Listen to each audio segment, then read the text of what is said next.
What about you then, in terms of sport? You said you're not sporting, really. No. But you're a bit of a boxer.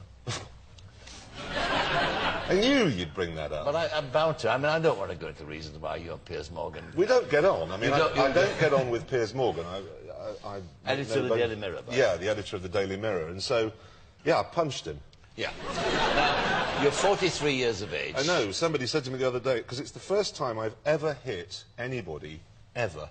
And someone said, why? That's amazing. You've got all the way through school, you know, 10 years old in the playground, and then you've saved it all up till you're 43, and then you hit the editor of a national newspaper. But what staggered me about it was the way that people behave, because I've never been in a fight situation before, was how people behave. Because suddenly there was a ring round us, and this enormous fat man in a tux with a big cigar going, finish it, outside, finish it.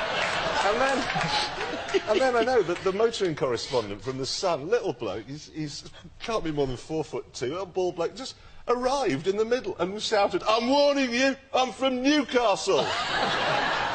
So what? And so all these people who, you know, they'd had a perfectly pleasant evening at the British Press Awards, it was, you know, all kind of quite convivial, suddenly turned into pack animals. I mean, it was and afterwards as well, I noticed something very strange, is that every woman who's found out what I did, and I am ashamed of it, I make no bones about it, but every woman who's found out what I did has said, why did you hit him? And every man says, where did you hit him? In fact, you fell into that backstage. You went, where did you hit him? Did you get him a good one? Also, he was... because I've bust my finger. Look, can you see that? Oh, yes, so you have. It's actually you've broken it. You have. Because I'd never hit anyone before, and I did it wrong, you were saying. What did I do wrong? What did you do wrong?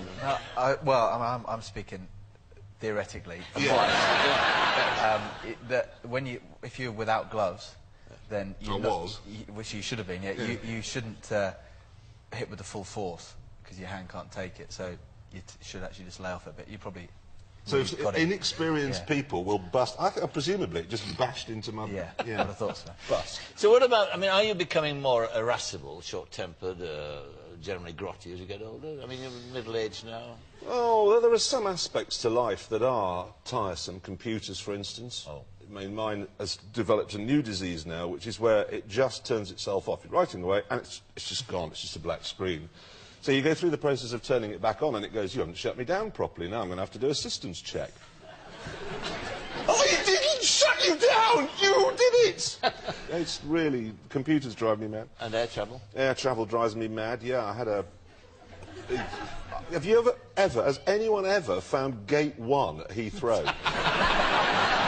There they go, it's Gate 47, which is a 25-minute walk. There's no Gate 1 at any airport. There are miles and miles and miles of walking to get to where you're going.